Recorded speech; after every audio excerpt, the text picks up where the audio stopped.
Yo, hey, so I recently rewatched the show Lost, and in case you never have seen my stuff or watch any of my other crap, but I'm always talking about how that was my favorite show ever.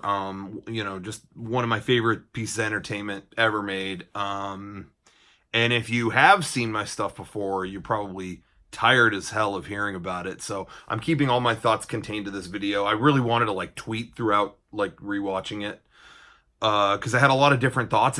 Like I said, it's been a while since I've seen it. I rewatched episodes a bunch back when it was airing, but I really hadn't rewatched it in at least 7 years or something like that. And I kind of got the bug this year because they were doing that they did a Lost concert in LA where Michael Giacchino, the composer, played all the iconic music from the show. And so I knew that was coming up later in the year, and so I thought, you know what, I'm gonna start rewatching the show, get in the spirit, and then that show is gonna be so much cooler. And that did work out. I didn't finish the show by the time the concert happened, but I was like almost done with season three, right in the thick of a lot of the iconic stuff from the show. I don't know how many times I could say the word iconic in one video, but anyway, so yeah, I dove back into the show, and it was really interesting rewatching it with kind of some distance from it, because when the show originally aired, I was so locked in so many preconceived ideas and like theories or whatever, in my head, that it was kind of a battle to kind of make everything fit. And what's cool now is seeing it almost a decade later, you don't have any, you kind of go into it like, okay, clean slate. How is this show? How does it stand up? What has aged well and what hasn't? And it kind of surprised me, the ratio of that stuff. I still, first of all, love the show. When it was all said and done and over, I still thought that's probably my favorite show, just because it taps into that kind of sentimentality, but it's also a sci-fi. I'm a sci-fi child at heart, but it kind of finds sci-fi in this place that in a space that nothing else really occupies. I think it's pretty incredible that show never turned into it was a spaceship, it was a vampire, it was a wizard. It never kind of fit these archetypes, with some little exceptions, which I'll get into in a little bit. There are a couple things maybe that don't sit well with me, but for the most part, it was a wholly kind of original thing. It didn't the answer to everything wasn't just some simple, oh, of course, explanation. And I really like that. I know some people's grievance with the writing of Lost was that basically, I know some people that come from there's a couple different trains of thought with writing in shows. There's some people that believe that good writing, you should get the answer to a question should be an answer and not an explanation. I don't know if I said that correctly, but basically, if you have these brewing questions about something, the answer should be something that was right in front of you, or it makes the equation make sense. Oh, of course, his father was this because this and this, and now it's all unlocked, and it makes sense. It should just be kind of a thing that just fits perfectly. And then you have an explanation type answer, which is oh, why is the island like this? Because of pockets of electromagnetism. And by the way, underground there's an ice cave, and there's a wheel that you have to turn, and that turn, when you turn it, you transport somewhere else. It may or may not be a wormhole, but it's not something you could have come up with yourself. It's a convoluted explanation that just gets deeper and deeper. Some people see that as flawed writing or not good writing. And I couldn't be further from that. To me, as long as you make your world and your world building interesting, I love that shit. To me, what made the show exciting was that it wasn't afraid to keep falling deeper and deeper down into this weird rabbit hole. But it all had purpose behind it. It wasn't just like a child explaining a dream and this and this and then there's a weird thing. Like they all fit into a pretty coherent picture. But again, then they would turn a corner and there'd be something else you couldn't possibly. It was like they just kept falling down deeper down into some kind of weird situation. And I really appreciate that. I like that kind of stuff. To me, show me weird shit, make me confused. Like that, like I would rather have that than this kind of like cute kind of Joss Whedon thing. Not that there's anything wrong with that. I just, to me, to have a network TV show not be afraid to go off the deep end and show you an ice cave with a magic wheel in it. I have a lot of appreciation for that. But also too, like that kind of weird stuff did all fit. It did all fit. Ultimately, when the show ended, it fit. And I was actually surprised how much I felt like they kind of did answer a lot of shit. I think when I originally watched it, I was surprised how little they kind of answered. And watching it now, I'm like, no, I think they answered just enough. There are certain things that I held on to really tenaciously when I first watched it. That this time I was just like, yeah, we had enough information, on that. With a few exceptions, and again, I'll go into that.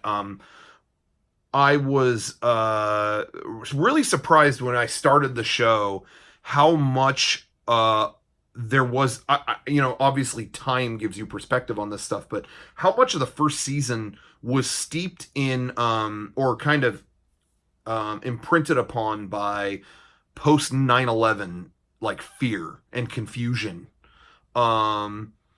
That never occurred to me back then, but man, you watch it now and it just reeks of like the week after 9/11.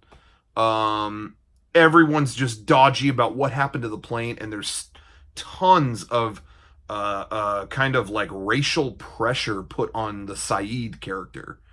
There's so many little cracks. You got the racist redneck Sawyer, calling him Al Jazeera and stuff like it was just, and everyone's kind of like looking at him, the plane went down and they all kind of, look at him and stuff. And it's just this very awkward, like weird thing that happened after 9/11.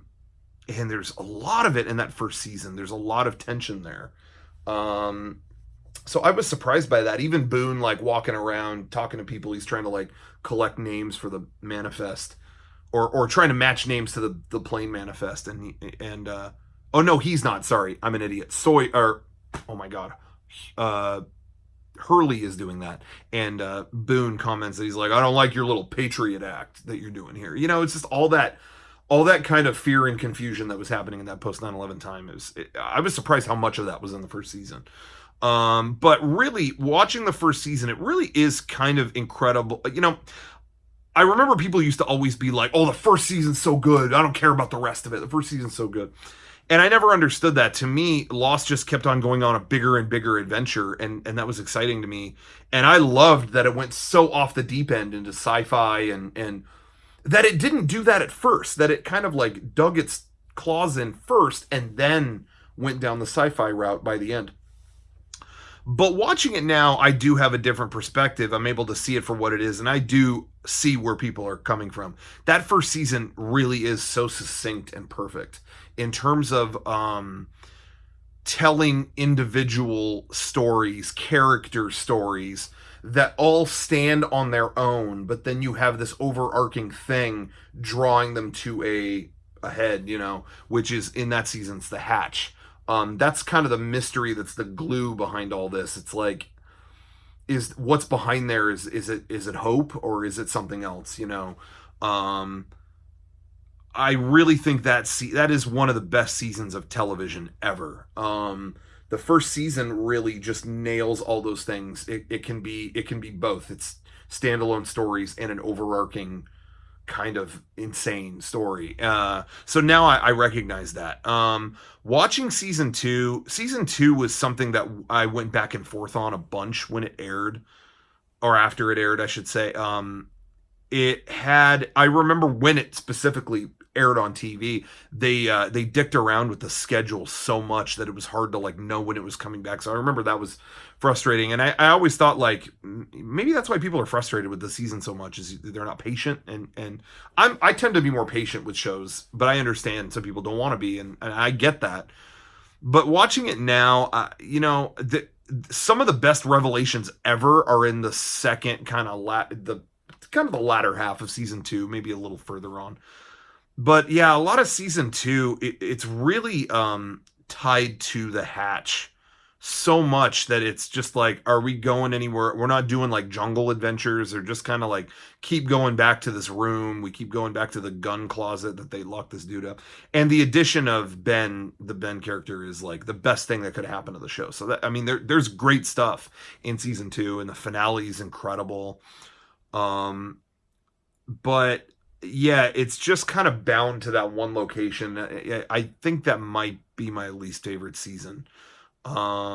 Maybe, but again, there is some good stuff. Uh, I think season two and three are both kind of held back by, they've talked about this before, how they didn't know if the show was going to have an end date or not. So they kind of, both seasons kind of have the stalling effect. You don't notice it so much in season one because they're still kind of telling you about everybody. And it's kind of interesting to reveal those personalities. But season two and three, you start getting to like, and it even later, I will say, even later in season one, you start to get like to like people's like second or third flashback. Everyone's first flashback is awesome, but once you start getting to like, oh, there's another episode about Saeed. Oh, there's another episode about Jack, like writing his vows or whatever. Like you start to go like, oh, you kind of gave me a great complete story before. I don't need to go back to that. I don't need to like, revisit. Like you kind of told me, like Boone and Shannon, not my favorite characters, but they had a fairly effective backstory episode in season one, Hearts and Minds, where it's kind of the relationship they had with each other and this kind of abusive thing they have. That's a great story. But then in season two, you get a Shannon episode, and it's just her like getting money or trying to get money. Like it just was not needed. You didn't need to go back to that. So I do think some of that kind of stands out in some unfortunate ways, but season two really does pay off incredibly well with the Hatch stuff. And the stuff with the Ben character kind of cross contaminating, or whatever you want to say. But some of the best mysteries come from that season. All the stuff with Dharma, whatever. It's really, really cool. There's some great stuff, but season two might be my favorite. Season three, I think, does have some stalling, definitely. But by the end, I mean, has some really incredible stuff. I think Through the Looking Glass, the finale of season three, and honestly, the whole arc with like Charlie having to die and all that leading up to it is great. And Through the Looking Glass might be like one of the best episodes they ever made. Certainly, I think the best finale Lost ever had of any season. So it found its way. I think season three, a lot. There's those episodes at the beginning of season three where they're in the cages or whatever. I've never hated those as much as other people have. The episode where Jack gets his tattoos or whatever, I know is like one of the most hated episodes, and frankly, I never thought it was quite that bad. I think, I mean, would it hurt to lose it? Maybe not, but I think him being in this situation where he's just trying to center himself as a real person outside of kind of his calamity he's left behind, and the fact that the world won't let him have that he can't have that he can never be one of us, or one of just, and he just can't be part of the crowd. I think that ties tremendously into how the show ends. So I kind of I never really hated that. I think maybe it didn't need to be a whole episode, but I think I could. They're in the cages for a long time. I can kind of see that. But what's interesting watching the show now in terms of endgame stuff, it's really interesting seeing how many times in the show they bring up a volcano. And there was a recent news story, I think, where Damon Lindelof and Carlton Cuse were saying that they were trying to plant the seeds of like an endgame thing in the show with this volcano. That the show was going to have its final confrontation at this volcano, and I think basically the heart of the island scenario, whatever that happens at the end of the show, I think that is kind of where that replaced the volcano, I think. But it's so funny seeing how all these little seeds planted for that. I think the first one, maybe I'm wrong, gets mentioned in the in like Ben's backstory or something like that. I think that's in season 3 if I'm not mistaken. You just keep seeing this volcano get brought up and then nothing ever happens with it. That there was a little girl too in that episode when Ben was a kid that he had a crush on, and nothing ever happens with that either. I know later in the show a psychiatrist talks to Juliet and they talk about Ben liking her, and then the psychiatrist is like, well, of course, you look just like her. And they never elaborate on that. I assume it's that girl that Ben liked as a kid, but we don't really get any more story about that. And that's one thing I think that's kind of unfortunate too. There's a lot of dropped storylines. You feel like there's little fragments. But one of them that really bugged me when the show originally aired was the character of Libby. Hurley kind of falls in love with this girl, Libby, and she's tragically killed by Michael, which is still an effective, powerful scene. A crazy scene. You still say holy shit when you watch it, but I remember thinking they didn't give us enough Libby. What the hell? We need more. Especially they showed that in a flashback she was in the same psych ward as Hurley, and so it's like, well, we need to know more about that. And then later there's a flashback where you see her in Desmond's backstory, and she says, well, my husband died, but he left this boat behind. You can have this boat. And I remember thinking, oh my god, we got to get more about this. Like, where's the rest of the story? And we don't really see her again, cameos here and there, but we don't really get any more of her until the final season when she's kind of in the Flash sideways or whatever. Now, that really bugged me when the show originally aired, but that is, to me, kind of the perfect example now of something that doesn't matter. Like, you watch it now, and it's like, at least for me, when I'm watching it, I'm just kind of like, we know enough. She was, like, all these guys on the plane were connected. She was in the same psych ward as Hurley.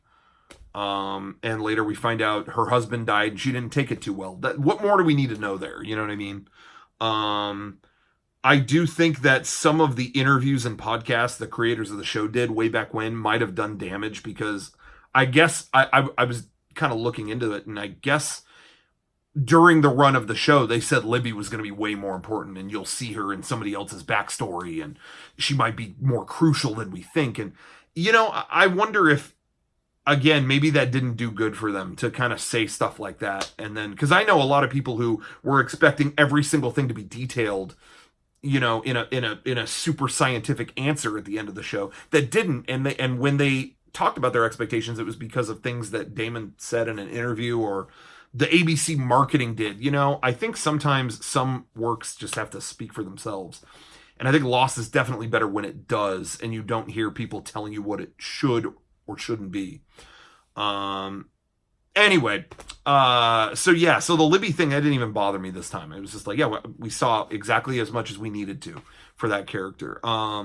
Anyway, as I said, season 3 had a little, the Cages arc at the beginning, whatever. I still don't think it's the worst, but it goes on a little bit. But you have some really great little character stories. The episode Expose with Nikki and Paulo's characters, still one of my favorite, maybe my favorite episode. I don't know I'm not going to say it's my number one, but it's up there just because it's such a completely bizarre, insane character story about two characters you do not care about that were involved in stuff you do, and and how it ends is just, oh God, I love episodes like that. Like that to me is its own like Twilight Zone episode. So I really dug that. Um, I still think going into season 4 that that's the best season of the show. I felt like the writer's strike cut that season short, and that was the best thing that could have happened because you really start to see really the main issue that I think with Lost that I see now is it's just too many episodes. Lost kind of started this trend of TV that we have now where it's really like water cooler conversation, like epic kind of thing, you know. I really think Lost contributed to the rise of that. However, you know, in the last decade and a half, TV culture has changed in ways that it is a lot more like a movie. You know, Lost was like a movie kind of, but it's only gone further to where now it's like, oh shit, this really is a weekly movie, to the point that now series are like 10 you know, they're like 10 episodes. Lost was like 23 per season. And so you watch it now and it really is just like it. Season 4 to me shows how much better the show could have been if it was just these succinct arcs, you know, just 10 to 12 episodes, bam, you know. Season 4 to me is just the best Lost ever was. It hit that perfect mid section of, is there sci-fi shit happening? Is there? Oh my God, there is, but it's not really explainable. It feels like it's on the cusp of having an explanation, maybe a scientific one, but it might also be magic. What the hell is happening? So that's on this side. And then over on this side is really great character emotional arcs, you know.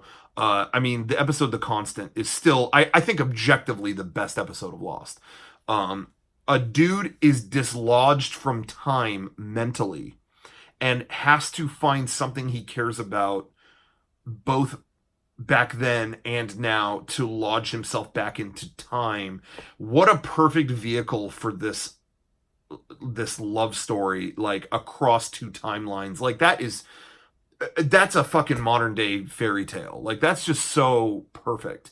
And that to me is the symbol of the whole season. Season 4 hits that, you know, the other best moments of that season I would say are like when the doctor washes up on shore with his throat cut, but the doctor's fine on the boat offshore, but then like 2 days later they cut his throat. It's just all that kind of stuff that really starts to peel back the mysteries of the island in an interesting way, where you're learning more, but you are like, it's like shit's getting deep, and you can't fucking explain it. How do you explain that this is happening? Time is not behaving correctly. That's what's going on in this show. Just those concepts, and the concept of a body of land not behaving by the same rules of time as everything else is just an insane concept. And again, it feels like I've never seen anything like this. It's just, you know, that's over there on the sci-fi side, and then you've got this incredible character story on the other. And all the conspiracy shit about like somebody buried a fake plane crash to make it look somebody staged the accident so nobody would go looking. I mean, it just gets deeper and weirder. And I think a really underrated episode that season too is The Shape of Things to Come with Ben Linus. That I think, you know, I'm gonna say next to The Constant, I think is maybe the best episode, because here's this thing that you just thought was autonomous, like this island, it's doing weird stuff, nobody knows anything about it, and then Ben just emerges as this like savvy businessman with the island's bizarre properties. Like he's popping up in Tunisia and just goes to a hotel where he's a preferred guest, and then he goes over to London, and he has a key to the presidential suite where he talks to Widmore, and it's just like, oh my God, you're taking me further and further down this thing, and you're showing me something that's terrifying. You know, like how much does this guy know, and it really just, the season peeled back characters in ways that were super fascinating to me. Um, and the whole season culminating and we have to move the island is again just an example of the shit I loved on that show. Is it would just get more and more insane. How are you going to move an island? But they do it, and they do it in a way that in some bizarre sci-fi logic makes sense, and again it feels like nothing you've seen before. It's not like the island is a spaceship and we're going to hit a button and fly off. No, like homeboy goes down into a ice cave and turns a fucking magic wheel that displaces him with the island in some kind of Casimir effect and sends him through a wormhole to the desert across the world and the island to another I mean, it is just like I have never seen shit like this. This is awesome. Now season 5 is where I have a little bit of an issue. And I had issues with this before, but they really hit hard now. And that is when you watch the show all together. Season 5 is when there's some time, kind of some skipping around in time at the beginning. And that kind of surprised me because I remember when I originally watched the show, I thought, oh, this show is handling time stuff in a really indescribable kind of in not a practical way. Desmond is flipping back in time in his consciousness. It's not like Back to the Future. He's not getting in a car and look, I'm back in 1985. It's not anything like that. But then season 5 starts, and it is kind of like that. Season 5, the island is skipping through time, and you have all these little moments of like, wait, who's that? Oh my gosh, is that Charles Widmore? Oh no, okay, wait, it's skipping to another time. Wait, there's a statue. Oh, and I enjoyed those parts. I actually thought those were kind of like, again, it was just like the strange properties of this island. Maybe it's a little more conventional time travel, but it was still kind of interesting. But for some reason, I just shut down when they go back to the 70s to join the Dharma Initiative. I just don't connect to those episodes as much. And I really think it's because, one, we don't learn anything more about Dharma during that arc. The only further info we get on there, like, I feel like we learned enough about Dharma, and by the end of season 4, we've seen enough of their left behind remnant shit, like you see that around, and just through their remains, I think we learn enough. Just like we learned enough about the Egyptians or whoever that came to the island and left these statues and temples and stuff. Like I think we know enough. We don't need to like meet them. I feel like the story is told kind of. All we learn about the Dharma Initiative is that from season 5 is at the beginning you have you see Marvin Candle or whatever his name is, Edgar Halowax. What's his real name? It's passing me by. But anyway, he says the energy in here we could manipulate time, and it's like, oh, that's something we didn't know Dharma was going to do. Okay, that's cool. But the rest of it, you just you don't learn anything else. And none of the characters ask those questions. Like some of these characters live with the Dharma Initiative for 3 years, and they don't learn anything else. They don't go like, well, now we know the island is the gateway to the afterlife. Well, that's crazy. Nobody ever kind of brings that stuff up. It's the first time in the show that I felt like, are they keeping secrets from me? Like, I felt throughout watching the show like I was with the characters and I was learning stuff as they did. But that was the first point in the show I just felt like, I think they're keeping stuff. Like, nobody's kind of, either they're not asking or they're not telling, So that's one aspect that kind of bugged me. But the second aspect is I just felt like it was the first time that Lost's brand of sci-fi felt kind of pedestrian. Felt kind of like, okay, other stuff. What? We're in the 70s with the is that the Dharma Initiative? Well, put on your disco records because we're in the 70s. I'm going to send George Lucas the script to Empire Strikes Back. It just felt like that's stuff I've seen in a million time travel movies. It was the first thing that to me felt like something that I'd seen before. It wasn't the past seasons walked that perfect line of being original, and I mean there's stuff definitely that Lost borrows from, like Stephen King shit and comic book shit. I'm not saying that it doesn't, but it made it into its own thing, its own unique recipe. And season five's Dharma stuff, it just kind of feels like wah, wah, we're in the 70s, like just any other kind of wacky time travel thing. But I love the other parts of season five, namely like Ben and Locke,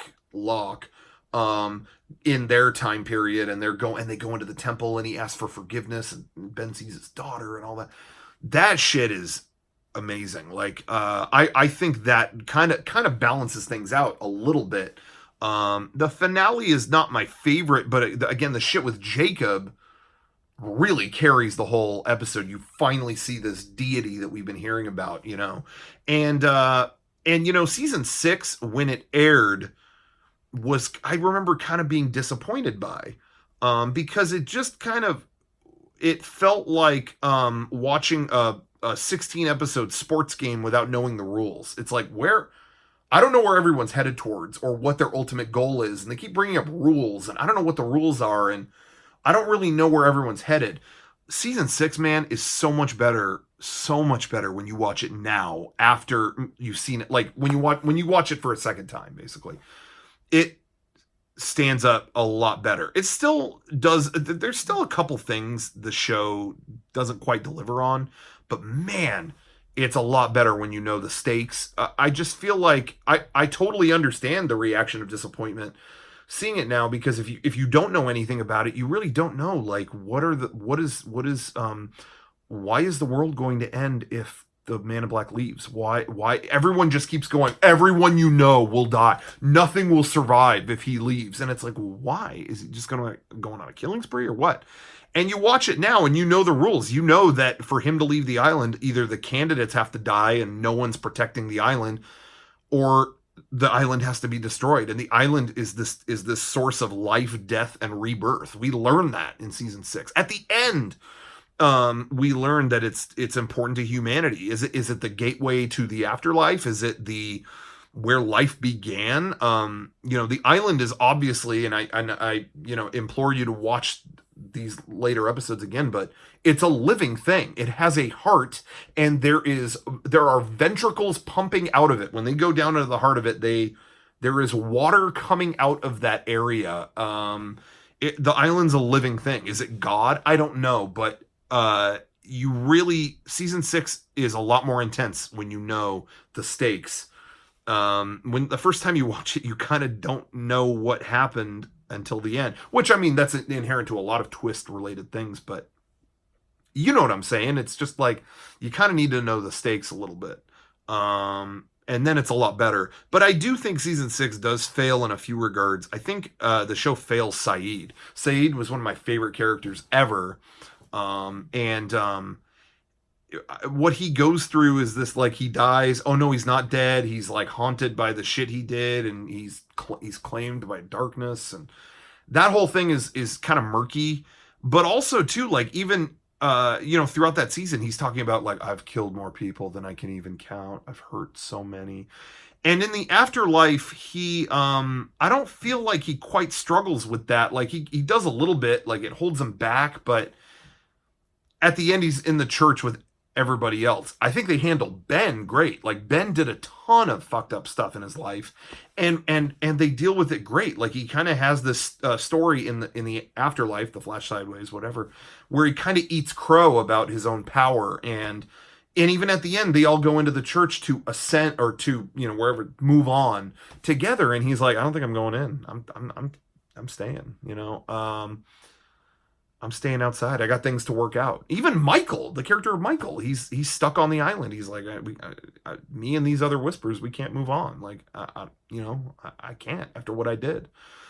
So, so they handle those so well. And I feel like Saeed, like, has so much guilt with all that stuff. And then, I like that he sees Shannon, and it's kind of like, this was the fresh start he always needed. Like, he sees her, and that's great. But I still feel like, does meeting this new person and starting over, does that still, like, erase all the shit that he did. Like, I just feel like that's not handled as well as these other characters. And the other character that I was kind of bummed about was Sawyer. I kind of feel like Sawyer peaked in season 3. You know, he meets the real Sawyer and letter gets torn up. He kills the real Sawyer. Great, fantastic. But after that, it's like, okay, where does it go? Well, he finally finds a peaceful life with Juliet, but then that's taken from him, and that haunts him and makes him this angry asshole throughout, going all the way through the last season. And then what happens when they're on that submarine? He gets pissed off and he fucks with the bomb, and that bomb kills so many of the main characters, and that haunts him. I mean, that puts him in his place, I should say. And he's just like, Jack, like, I killed all of them, didn't I? Like, I did that. And Jack's like, no, you didn't mean to, you know. And you could tell, like, Sawyer ain't buying it. He's just like, holy shit, like, I'm the one who did that. And then there's not really anything else with that. I mean, in the afterlife, he's a cop, and I guess he's doing good in the afterlife. But I kept thinking what back then, and it really hit now. Like, I kept waiting for him to do some badass sacrifice or something where it's like he fucking made good on everything that he did. And instead, it's just kind of like he's playing cops with Miles in the afterlife. I don't know. It's just whatever. I just I love the character and had a great run of shit, but the end, I just kind of was like, all right. Oh, you got on the plane and left with everybody else. That's cool. Kate, I hated when I first saw the show. I just thought her episodes were kind of boring. I liked her a lot more this time because not because I mean her I have to run thing got old still, but I way more appreciated and didn't write off this time the whole story of her needing Aaron, of her taking care of that kid, and that being the thing that kind of like saved her. That was more affecting this time. I think when I first watched the show, I was so quick to write her off, like, okay, no more Kate episodes, please. But this time, it really affected me, and so I really liked it. That was something I liked a lot more this time. The episode Across the Sea, that was Jacob and the Man in Black, kind of their backstory episode, I was really mixed on the first time, and now I feel like it's kind of like, it's great. Like, it's a great, I think that's the mythology episode we need. It tells you just enough, which, by the way, watching it now, the mother, the woman, well, it's not really their mother, but the woman, the protector that's in that episode, the mother that watches over them, she was a smoke monster. Absolutely. You watch it now and it's like, oh, she destroyed that whole village in 5 minutes. They kill her the same way that all this legend that's passed down, like, you can kill the smoke monster if you plunge this heart into his chest before he's able to speak. It's almost like you have to kill them before they realize that they have their power, or that they're conscious of the rules. But that's the same explanation that the Man in Black gives for Richard Alpert to kill Jacob, and Dogan says it to Saeed to kill the Man in Black. It's a whole thing. I definitely think she was a smoke monster. To me, there's kind of no question. She knows all about, like, going out in the light and all that stuff. So no doubt this time when I watched it. But what I really loved was what she said at the end, when the Man in Black is like, why didn't you let me leave the island? What was, you put me through all that fucked up stuff. What was that? And she says, because I loved you. And that, to me, is the crux of the entire show, is the fucked up stuff that's done to us out of some warped sense of love. Everybody in the show has daddy issues or mommy issues, whatever. But at the heart of all of it, it's not because they were hated. It's because, like, well, I love you, so I'm going to keep you bound to this island forever. Like, it's this fucked up thing, but at the end of it is love. And behind even the most insane and irrational and deadly actions that happen throughout the course of the show, there's always love behind it. I mean, even what Saeed was doing to those people, there was some kind of remnant of his love for Nadia, and wanting to get back to her, and, like, feeling hollow because she wasn't there. It was love that brought that to that point. It doesn't seem rational, but it's kind of it's kind of the underlying thing that has made everything so fucked up. It's not so much of what happens is not out of hate, but out of this warped sense of love and what we do with it and how we handle it and process it, you know. So anyway, so that last line when she says because I loved you, hit me harder than ever. And then she says thank you because he killed her. And you know, she had this bond with him because she knew he was a bastard just like her, you know. And I don't know, that just all hit me. I just wish that episode, the Across the Sea episode, I kind of just wish it went on a little longer so you could see the Man in Black like become someone else for the first time. And then Jacob, I wanted to see him leave the island for the first time. That was something that I felt like, what did he think of the outside world? I wanted to see that, you know, and go, you know, because he had like modern threads when they,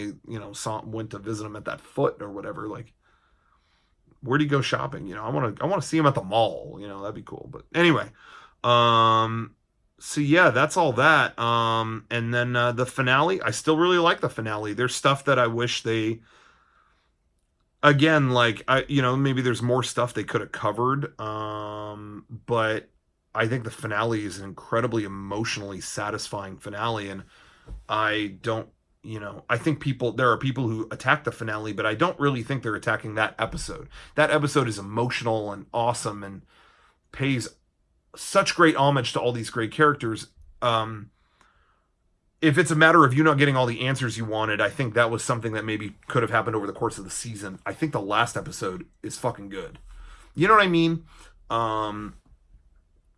And I think a lot of people too fail to still make the connection that first of all, they were not dead the whole show, and second, they you got to remember that they're all absorbed into gold light at the end. They're not just, oh, I'm going to open the door to heaven and look, we're going to heaven. No form of afterlife truly after this kind of like purgatory state that they're in is ever mentioned, but everything in those flash sideways sequences is kind of tinted gold, and then they get absorbed into gold light at the end. What was in the heart of the island? I mean, a lot of people don't make that connection. They go, oh, that's great, we saw the afterlife, but what do they have to do with the rest of the show? And it's like, are you starting to see why preserving the island was so important? Life, death, rebirth, everything that was mentioned about what was in the source. A lot of people just don't make the connection that when they are in the afterlife, it's all this golden color and then they go into gold light. And I mean, Richard's wife says in the Abe Terno episode, which is one of my favorite episodes. Richard Alpert character is awesome. But his wife, who is dead, says, if you don't stop the Man in Black, you know, from doing what we know is going to be destroying the island in some way, we all go to hell. And what happens when they turn off that light? It's literally hellfire underneath it. You have, I mean, this island is some godly force. And I think a lot of people don't make the connection in those final scenes. Or they don't, or they, you know, finish the show and they don't go back and watch it again, you know. So whichever it is, it's important to note that. Anyway, I think that's pretty much it. You know, those are things that stood out as good and not good. Watching the show now, I might have said a few more critical things this time than normal, but I honestly, I've praised the show enough. I kind of thought it was more interesting looking into these things that maybe didn't hold up as well, and some that did. You know, I think, you know, it's kind of interesting watching it now and having a different perspective on it, but it's still like my favorite show. It still feels like there's nothing else quite like it. Other things have tried since, but still not quite there. And I really appreciate, what just a standout thing that it was and how exciting it was to watch when it aired. But, it really is something original, and it's definitely something we could use more of now. There's other sci-fi shows, but what Lost did that made it really special was that it sank its teeth into you first, and it didn't give you the sci-fi until much later when it had been earned. And I feel like a lot of shows just don't have that kind of guts now. So that's what I appreciated the most. Anyway, a really great show. If you've never seen it, I know it's all on Hulu now. Don't watch it like on your phone while you're working or something. Like really like give some time to it. And it pays off because it's such an entertaining original show, and I really appreciate that still. So anyway, that's it. Thought that was going to be like 10 minutes long, so I'm sorry that it was longer than 10. A little bit, a hair longer. I'd say a little heavier towards longer. But anyway, thank you. And the next show I'm going to rewatch, The Facts of Life. Stay tuned.